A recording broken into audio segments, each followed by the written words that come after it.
We'll be discussing the biggest trends in the tech stock space with Will Rhind, CEO of GraniteShares. Welcome back to the show, Will. Good to see you as always.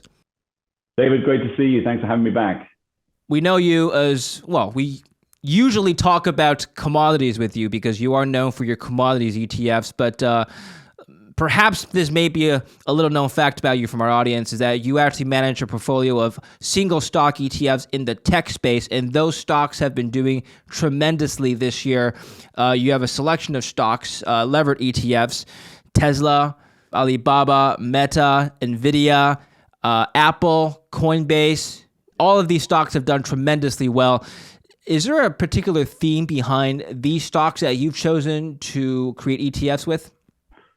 Well, I think first of all, to answer like why they're doing well, it's kind of the reversal of the trend that we saw last year, and we've had just this huge rally in tech stocks first 6 months of this year. So almost, when you come to the major or mega tech cap stocks, everybody's benefited from that rally, and it really has been the trade of the year so far.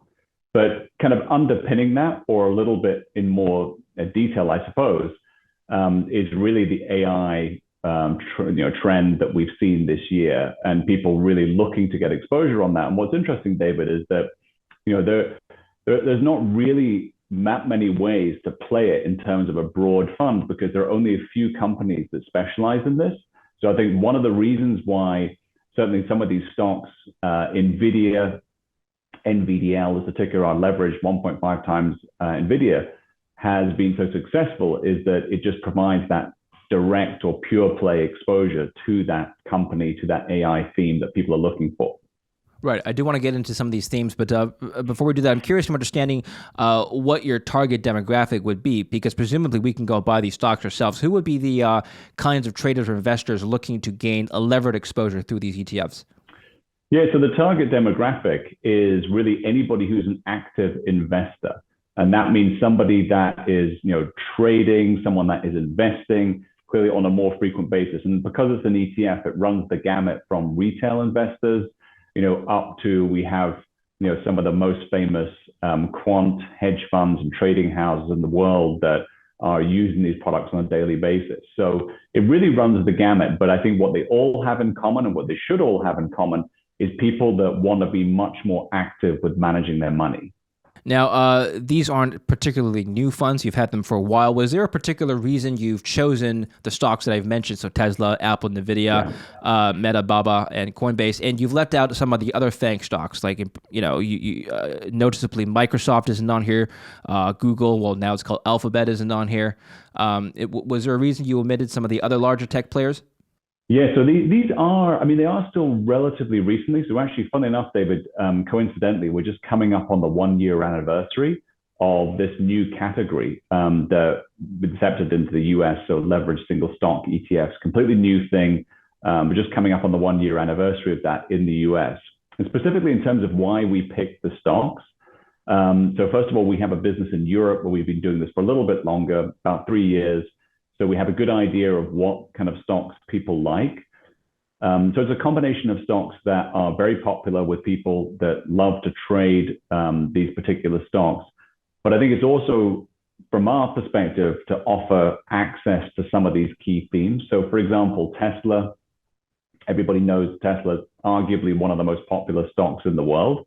So it provides exposure to electric vehicles and the trade on that side. And then we have something like Baba or Alibaba, which provides exposure not just to China as a kind of proxy, but for Chinese tech as well. And then we have something like Coinbase, which provides a proxy for crypto. A lot of people want to invest in crypto directly, and this is a levered way to play Coinbase. And then we do have some of the FANGs. So Apple, for example, much more traditional. Apple is Apple. Held again by a huge amount of people.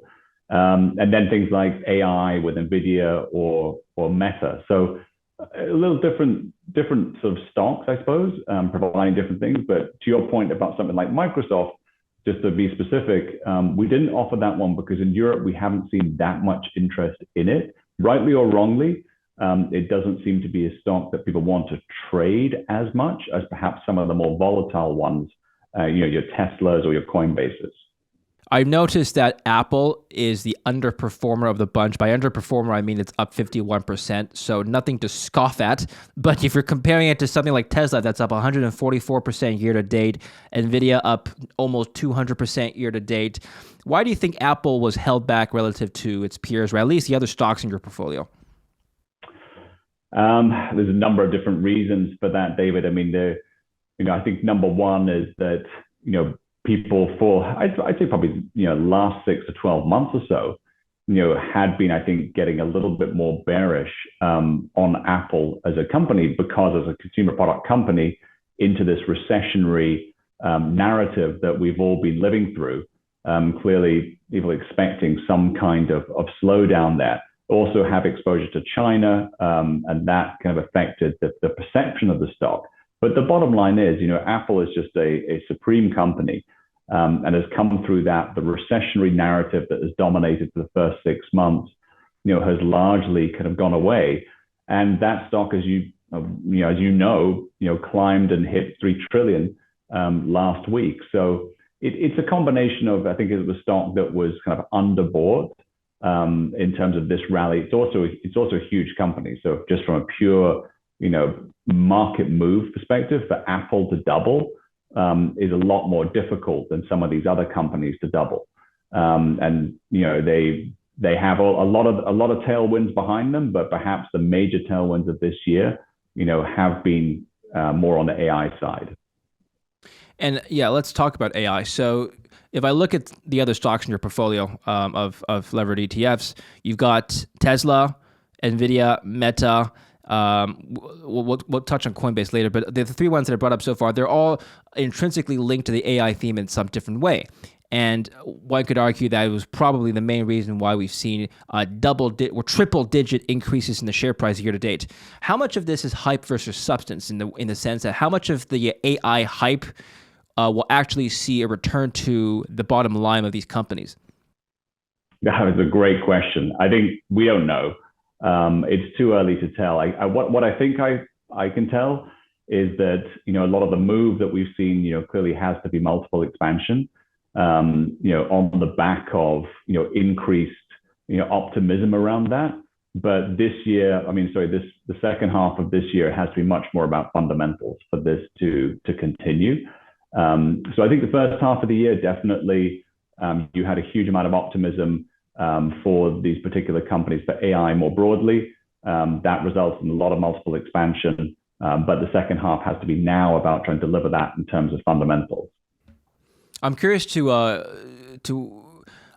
know whether or not the trading volume of these single stock ETFs differed from the trading volume of the commodities ETFs that you also offer.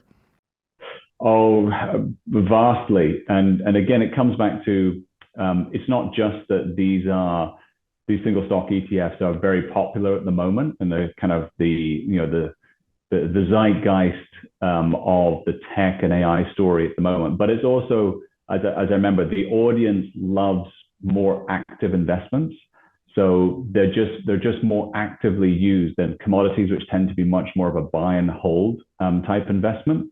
So if you look at the volume, with the exception of something like BAR, which is our flagship gold ETF, but again, it's so big that you get a lot of volume in that product every day. But the other commodity products will see less volume, much less volume than we'll see on the levered single stock side, only because it's a product that people are not typically in and out of very quickly. They're much more, it's much more long term. Right. Well, volume aside, because of these shorter term or longer term strategies from traders and investors, would you say the interest in commodities versus the tech stocks that you offered, the difference in the interest, would they indicate to you some sort of market sentiment overall right now? I think you could read into that in that way. There's no doubt that it's been sort of almost diametrically opposing forces this year, where commodities have come down. Tech has been the trade of the year. And therefore, if you strip out, the large tech companies from the major indices, the indices are flat, to low on the year. So that has been, a complete reversal, like we discussed, of in many ways what happened last year. Certainly the first half of last year, where commodities skyrocketed, and the rest of the market fell apart. So commodity prices are down. Year to date, the tech story is definitely much on the upswing. So we'll have to see how that plays out the next 6 months of the year. Now, these companies that we mentioned, besides AI, are there any other developments within the tech space that you think could propel valuations to the next level? I think it really depends, on some of the companies individually. Specifically with Tesla, clearly we haven't even talked about AI. I mean, much to the Elon Musk perhaps disappointment. But certainly we talk about pretty much everything when it comes to Tesla, other than AI. But I can bet you that that's going to become more and more of a discussion around Tesla as these other sort of value enhancers around the stock start to unlock themselves. Similarly, if we talk about Meta, Meta's had a phenomenal year. But as we've just learned, literally just in the last two or 3 days, they have launched a competitor now to Twitter. So trying to take that fight to Twitter, trying to compete with their Threads product, which again is a combination of the Twitter social media story, the dominance that they have in that particular platform, plus again AI capability of all these companies are going to be using to try and unlock as much value and productivity as they can. Right. Let's talk about Tesla in particular. What I'm interested to know is the diversification aspect of the company's operations. Now, Elon Musk has stated that their Optimus, which is their robot that they launched a few years ago, which obviously utilizes AI technology, he said on record that it has the potential to be more significant than the vehicle business over time. So Tesla really is pivoting towards other segments besides just their vehicles. As an investor, though, do you want the company to diversify its core operations? To me, David, I'd maybe frame it slightly different. I don't think they're pivoting to other core business. I think what's happening with Tesla and what the kind of exciting part of the story is that these other businesses, which have been seen largely as ancillary to the core electric vehicle, output, are starting to take shape in a way that's much more meaningful now. So, like the supercharger network, for example, anything to do with the production of batteries themselves and batteries for other industries, energy storage business. All of these things which have been a part of the Tesla story, but clearly haven't come down to how many units have been sold this particular quarter and the margin on those units. So I think that is really what is starting to take shape here, and it's exciting for the company. Right. So in 2023, what exactly is Tesla then? Is it a car company? I mean, if you were to build a comps table, which other companies would you put in the peer group? I mean, of course, it's a car company. They make car companies. I mean, they make cars, right? First and foremost.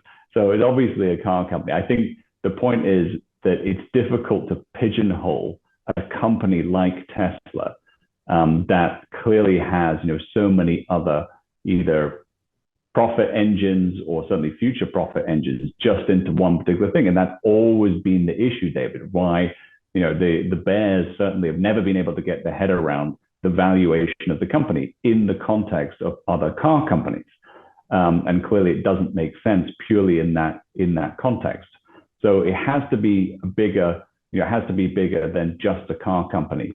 But again, for a lot of these companies, it's difficult to put them in a box and say that company does this one thing, because these companies are now they're so huge.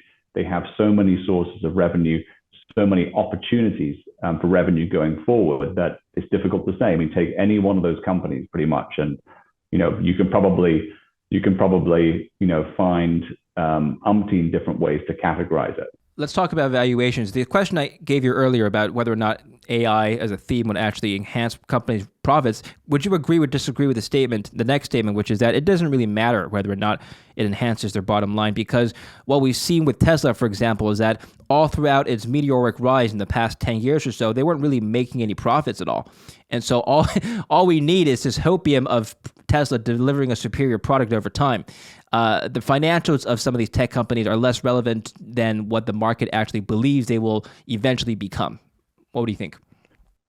Yeah, and David, a lot of that is being forced whether they like it or not, on them by the market and, more importantly, the Fed. So, your comment is 100% accurate. In an environment of zero interest rates, and let's call it, a market that was certainly willing to provide cash to these companies almost at any price, there was no need to be disciplined in terms of the bottom line, margins, etc. Because why not? The market was encouraging you to grow, at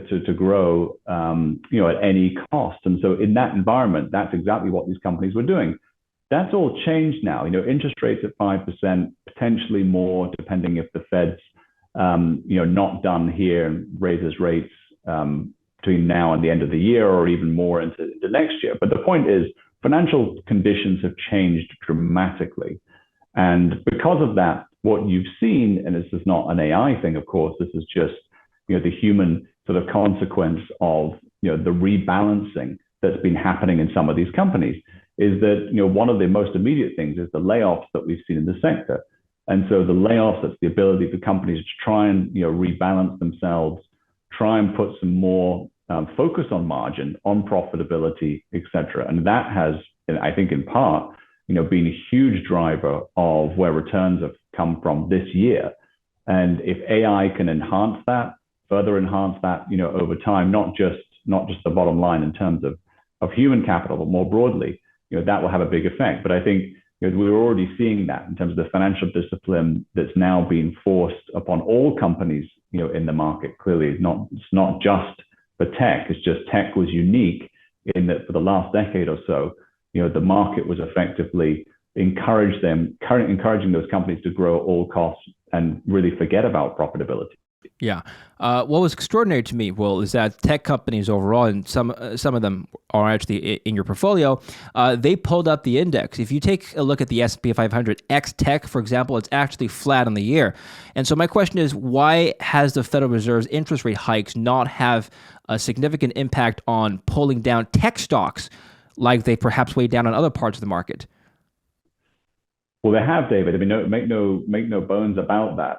That action was, last year, and that was, if the market is flat ex tech, this year the market was perhaps down way more last year because of tech than it should have been. But that was the first, that was the story of last year, was the tech stocks all being re-rated from these conditions where they were financing themselves or borrowing capital effectively for nothing. And multiples reflected that. So multiples came down, the stocks were all re-rated, and perhaps, in the drawdown that we saw last year, perhaps a lot of these companies got oversold. And, I think people started to realize that coming into this year, and, have bought those companies significantly. And again, I go back to what I was saying about, layoffs, things that those companies have also rebalanced themselves accordingly, because of the chaos of last year. They're in much better shape now. Okay. Just on a note on valuations, when NVIDIA came out with their latest quarter earnings, I remember the stock shot up 26% on the day. And at one point, it was trading at a 200 PE. I haven't checked this morning. I'm not sure if it's still at a 200 PE, but people were commenting on how ridiculously overstretched this is, and it was time for a pullback. Interestingly, it didn't pull back from there. It just maintained its current level. How would you respond to the argument that valuations are high and that tech stocks are bound for a pullback, in particular NVIDIA? It's the only way I think you can respond to it, which is, there's no doubt that valuations are high relative to the PE of, say, the S&P 500 or the broad market. So that's never, ever been in question. We've had this for the last decade or more. And the reason for that is because these are growth companies, and people will always pay a premium for growth. The relevant question is really, can that growth be sustained? And that's obviously all about for people taking a bet on the stock today, that's all about, your vision around whether that growth can be sustained. And that's what makes the market. You'll have people that will say 100%, the Teslas and NVIDIAs of this world, they're going from, in case of NVIDIA, it's going from $1 trillion company to a $5 trillion company. You'll have people saying the same thing about Tesla. obviously the same in reverse, that the stock's gone too high too fast, it has to come down. And that's what the debate will always kind of come back to. But there's no doubt that they trade higher PE than the market. Absolutely no doubt about that. The question is, can it be justified? Is it justified in an environment where arguably now more than ever, David, people will pay a premium for growth? It's just more difficult to find these days, especially with interest rates where they are. Yeah, that premium, is it for growth or is it for hype? Is it for hopium? Well, it's 100% growth, but clearly, can hype, can speculation, etc., be part of growth? Can it be added on? Can it be augmented? Absolutely. But first and foremost, it's growth, and whether it's hype or etc., hype ultimately has to be a function of growth. Okay. The counter argument to being long some of these stocks is that this is reminiscent of 2001, when similar arguments were made that valuations didn't make sense at the time, but you know what? We're paying for growth. How would you respond to that argument? To say, I guess, is always going to be that way, that people have thought that if you're a value investor, that the tech company or the tech sector hasn't made sense for a long time. And so whether it was 2001 or whether you were talking about 2021, it's going to be the same story, that people I think, if they're looking at it through a traditional valuation lens, always going to find it difficult to say that these companies are a fair value. Even when Apple, which was arguably the most sensible clearly of the bunch from a valuation perspective, when investors like Warren Buffett bought in, we still had a lot of people saying it was too expensive. And you're just not going to change that. Right.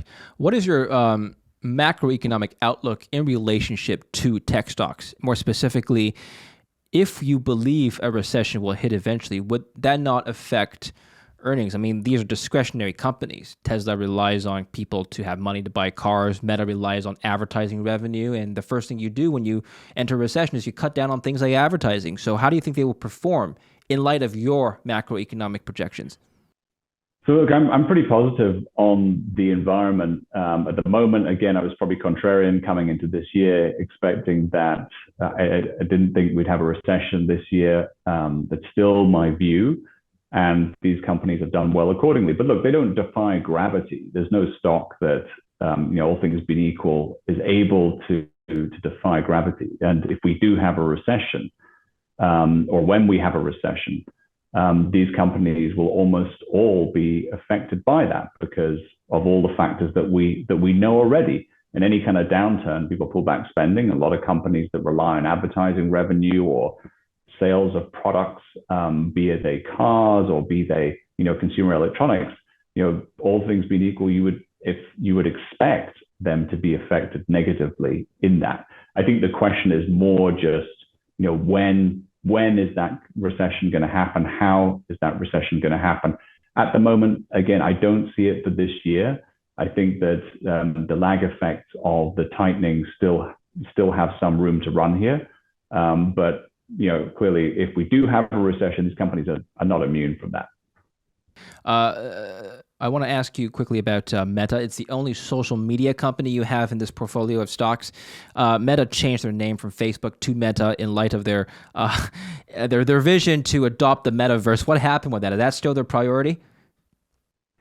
Well, I think according to the company, they might not say it was a priority as much as perhaps a year ago. And again, Meta is probably one of the best examples of a company that has undergone a huge rebalancing, over the last 12 months. And so while I think the metaverse is still important to the company, clearly they focused a lot more just on core fundamentals, whether that's, people, right-sizing the company, strategic priorities, pulling back investment, they pulled back a lot of investment. And that has really turned that company into a margin sort of profit machine. For the first 6 months of this year, the stock has done incredibly well. And they've got some great potential in terms of putting out the threads. I mean, 30 million sign up or 30 million users, over the first 3 days. I mean, that's pretty phenomenal to be able to bring that kind of growth to a new product. So there's still a lot of different levers that Meta has as a broader company to really drive momentum from here. Yeah, I suppose one might expect them to change the name to AI soon, or they're just jumping on whatever bandwagon. That was a joke. But yeah, but it's funny you should say that. But of course they are, and again, every company is going to now say that they have an AI strategy, right? I mean, that's just the big takeaway from the first 6 months. But if there's any company that does have a significant AI potential, it has to be Meta. And Meta, I think, with all the data that they have, on all the different platforms they own, that has to be now a key thing for them going forward in terms of looking to the AI to enhance the products and services that they offer, and fundamentally drive productivity. I have to ask you about the Coinbase lawsuit, because that is in your portfolio as well. You hold Coinbase. It seemingly defied gravity. I mean, it's despite negative press, it just continues to roar up. Why do you think the markets, or at least the stock markets, traders and investors don't care, or at least on the surface don't care so much about what's happening with the SEC? I don't think it's that I don't think it's that they don't care. I think it's more that it's been overshadowed by arguably more important news regarding Coinbase and crypto, which is talk about hype again, the hype around speculation that a physically backed Bitcoin ETF could be approved in the United States. And so there was a filing that was made by BlackRock, and then a flood of other filings shortly thereafter. And so the market has sort of taken that to mean that the chances of Bitcoin ETF finally being approved, a physically backed Bitcoin ETF, have now significantly elevated. Whether that's true or not, who knows? But that is in part the reason why we've seen Bitcoin prices rally, a lot of renewed sort of activity in the crypto sector, and Coinbase clearly is right at the heart of that in terms of a crypto proxy, the crypto proxy, arguably in the US. Are you going to launch a Bitcoin ETF, Will? We don't have a filing for a Bitcoin ETF in this particular rate. We tried to back at the beginning, but when it was clear that the SEC was not going to allow one to come to market sort of very quickly, we changed our focus elsewhere. So we'll let others fight it out for this one. Well, that's interesting to get a perspective from an industry insider. You don't think the regulatory environment today would be perhaps easier if you were to try again, perhaps? I wouldn't say easier. I think it's definitely advanced, or the debate's moved on, because a number of the factors around why we and others weren't allowed to do it at the time was a function of, at least in one part, it was a futures based product at the time, and it was a function of liquidity in the futures market. Several years on, that liquidity has improved, market information is improved, and therefore these conditions have sort of gotten more conducive to doing that. So I think to go back to your hype question, the speculation around BlackRock filing is that a company like that just doesn't sort of do things on a whim, and so they must have a good, or the feeling is they must have a good sort of intuition. Let's leave it at that. That the chances of getting something done now are better than they have been in the past. Do you agree with this intuition? Meaning, do you think it'll get passed? I honestly, I don't have a view on it. I really don't have a view on it. I think that clearly the market's moved on. There's the Grayscale lawsuit against the SEC, which is another factor kind of boiling in the pot here in the background. There's been a lot of attention for now a number of years on trying to get a physically backed Bitcoin ETF into the market. It's something that's happened in other markets around the world. I'm not going to say it's time in the sense that I think that could have been done, perhaps should have been done many years ago. It's more the regulatory environment, I think, is updated or has been updating, and whether they feel like now is the time, or whether it still needs to wait, I just don't know. Okay, fair enough. And finally, what's next for GraniteShares? You've got commodities ETFs, tech ETFs. Are you adding more to your portfolio, or are you going to stick to what you have currently for now? Yeah, we are. I mean, we're always looking to add new products, new investment strategies, David. So partly when you get into something like the levered single stocks, one obvious thing that comes out of it is you get investors that come to us and say, okay, we'd like to see this, like to see that. And so that, in part informs kind of what we do as much as the market environment and us, thinking about what makes sense to do as a company. So we'd love to do more products in that space. A lot of them being very, very popular, very successful. I think there's plenty more to do there. Can you comment as to what people have been requesting, maybe even informally? I'd say more of this, let's call them the popular names, that wouldn't surprise you. So typically they're in the tech space, I'd have to say. But you do get some names that outside of tech that would be well known to everybody. Okay. All right. Well, you've got a long and short Tesla ETF, so they're different tickers, but you don't have any short ETFs for the other stocks. There's no short interest on these other stocks yet, Will? Well, we actually, funny sort of news update, we actually closed the short Tesla, the TSLI ETF. Okay. And part of the reason for that was that there were two other competitors out there.